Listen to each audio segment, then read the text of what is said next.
यह व्यवस्था बना दिया। सब राजकोष और जो है कपड़ा लत्ता घोड़ा हाथी ये सब जो दान करना था, जो देना था, रुपया पैसा सोना चांदी ये सब उन्हीं के हाथ में कर दिया। दुर्योधन बड़ा प्रसन्न हुआ, बड़ा अच्छा मौका मिल गया, क्योंकि जो बंटवारा हुआ था तो जंगल और पहाड़ सब ऊबड़ खाबड़ जमीन दी गई थी, लेकिन भगवान की कृपा से उनका महल हस्तिनापुर से भी अच्छा बन गया था कांडवप्रस्थ। तो वो ईर्ष्या करने लगा कि हमसे भी अच्छा नगर बन गया माया से। तो सोच रहा था कैसे इनको नीचा देखा, अब मौका दे दिया युधिष्ठिर ने, तो सब कुछ उसके हाथ में चला गया। खूब लुटाया उसने, खूब लुटाया, कहा झोंको। 100 भाई थे, 100 भाई अपने जिम्मेदारी पर लगे हुए थे। कोई घोड़ा लुटा रहा था, तो कोई हाथी लुटा रहा था, कोई कपड़ा लुटा रहा था, कोई रुपया लुटा रहा था। खूब लुटाया, दिन भर इतना बांटा कि सारा राजकोष खाली हो गया, कुछ नहीं बचा। और ठहाका लगा लगा करके हंस रहा था दुर्योधन अपने भाइयों के साथ। कल मजा आएगा जब बेइज्जती होगी युधिष्ठिर की और यज्ञ उनका भंग हो जाएगा। जाने को यही नहीं है तो कल यज्ञ कैसे इनका होगा। लेकिन अगले दिन जैसे ताला खोला तो चमत्कार देखा। दिन भरी बाटा कुछ फेंक दिया, रात को सोना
फिराक में था कि इनकी बेइज्जती हो जाए। भगवान ने तो रिद्धि सिद्धि लगा दिया था। जहाँ भगवान है वहाँ कोई किसी का क्या बिगाड़ सकता है। ताला खोला गया तो उससे दूना हो गया, क्योंकि दान में तो लुटाया गया था। दान में लुटाया दुर्योधन ने, और कीर्ति किसकी हुई, नाम किसका हुआ, युधिष्ठिर का। अरे युधिष्ठिर इतने बड़े दानी हैं, जाचक सकल अजाचक के लिए जितने भिखारी थे सब धनपति हो गए। इतना धन लुटाया था उसने। चारों तरफ से जय जयकार युधिष्ठिर की हो रही थी। अब और ईर्ष्या करने लगा, उल्टा हो गया। उसने तो बेइज्जती के लिए किया था, लेकिन वहां उल्टा हो गया कि युधिष्ठिर की जय जयकार हो रही।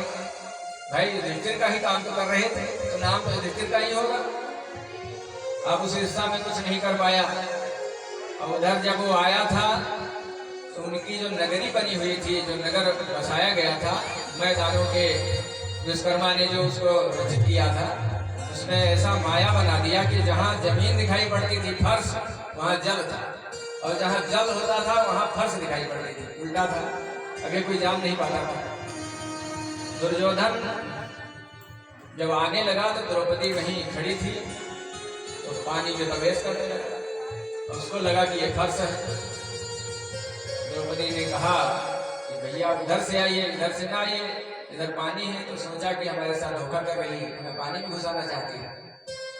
इधर थल था, उधर उसे पानी दिखाई पड़ रहा था। उसे लगा हमारे साथ मजाक करना चाहती है, नहीं माना बात, और उसमें घुसने लगा तो डूबने लगा। तो द्रौपदी वही पहले मना किया था, नहीं माना तो हंस पड़ी द्रौपदी। कहा अंधे के अंधे तो होते हैं, तो बाप अंधा था। ये बात उसे लग गई, किसी अंधे को अंधा कह दो तो बात तो करेगी।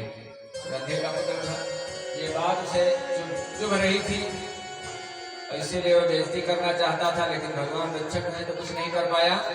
यज्ञ समाप्त हुआ, विदाई हो गई वहां से। और जब वापस आया हस्तिनापुर तो अपने कर्ण और दुशासन शकुनी आदि सबको बिठा करके मंत्रणा किया और कहा कि उनका यज्ञ महोत्सव था और हम जुआ महोत्सव खेलेंगे। सब जगह उसने भी पत्र भेजा, सब राजाओं को बुलाया, युधिष्ठिर को भी बुलाया गया। युधिष्ठिर को भी जाना पड़ा मजबूरी में।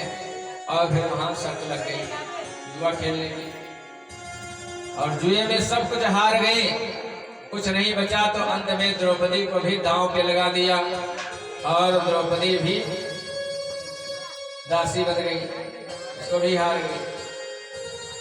अब उसी मौके की तलाश में था वो कि द्रौपदी ने अपमान किया है तो उसका बदला ले हम, और दुशासन को भेजा कि पकड़ करके लाओ उसे। अब तो दासी हो गई हमारी ना। उसने कहा था अंधे के अंधे होते हैं, अभी हमारी सभा तो अंधों की है, यहाँ कोई देखता तो है नहीं, इसलिए उसे नंगी करके मेरी जांग पे बिठा दो। और घसीटता हुआ द्रौपदी को ले आया। जब सभा में चीर खींचने का नंबर आया तो सब तरफ उसने निगाह दौड़ाया। अपने 5 बलशाली पति थे, विश्व विजेता थे। कहा अपनी पत्नी को नंगा तो नहीं देख सकते हो। उनके तरफ निगाह दौड़ाई तो सर नीचे किए हुए बैठे थे। कहते हैं कि जुए में हारा जुआरी कैसी स्थिति उसकी होती है, तो जुए में हारे थे ना, तो सर नीचे था, वो सर उठा नहीं सकते थे। भीष्म पितामह जैसे महारथी जो उनके भी दादा थे, इनके भी दादा थे, दोनों के बराबर के थे, इसलिए उनको तो न्याय करना ही चाहिए था। उनके तरफ भी दृष्टि गई, लेकिन वो भी हराम का अन्न खा करके, अन्याय का अन्न खा करके उनकी भी बुद्धि भ्रष्ट हो गई थी। उन्होंने भी डांटा नहीं। अगर दुर्योधन को डांट देते तो वो वहीं रुक जाता। द्रोणाचार्य दोनों के गुरु थे, लेकिन वो भी कुछ नहीं बोले। सब तरफ से जब निराश हो जाती है, देखिए आदमी पहले अपना हाथ पैर मारता है, प्रयास करता है, जब थक जाता है चारों तरफ से तब भगवान याद करता है। कबीर जी ने क्या कहा है, सुख में स्मरण ना किया दुख में कीन्हा याद, कहा कबीर ता दास की कौन सुने फरियाद। सुख में आपने स्मरण नहीं किया है और दुख में याद कर रहे हो तो भगवान भी आपका साथ नहीं देगा। लेकिन हमेशा अगर भगवान को आप याद करते हैं तो मुसीबत में भी भगवान आपके साथ खड़े मिलेंगे। द्रौपदी तो खैर ऐसी थी नहीं, तो हमेशा भगवान की भक्त थी, भगवान की बहन भी है, भगवान की सखा भी है, भगवान की भक्त भी है। इसलिए द्रौपदी की मदद के लिए तो भगवान हमेशा तत्पर रहते थे।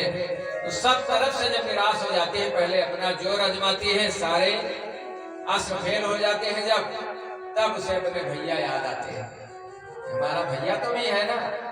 सब तरफ देखिए कहा गया है कि जुए का खेल कितना खतरनाक होता है। राजा परीक्षित ने 4 स्थान दिए थे, जिसमें एक जुआ भी था। जहाँ जुआ खेलते हो कलयुग का निवास होता है, और वो कोई भी हो, भले धर्मराज युधिष्ठिर हो। जब धर्मराज युधिष्ठिर झेल सकते हैं मुसीबत, तो हम आप इंसान की क्या दुर्दशा हो सकती है अगर हम जुआ खेलेंगे। इसलिए हमें नसीहत मिलती है, इन बुरी लतों को हमें कभी पालना नहीं चाहिए।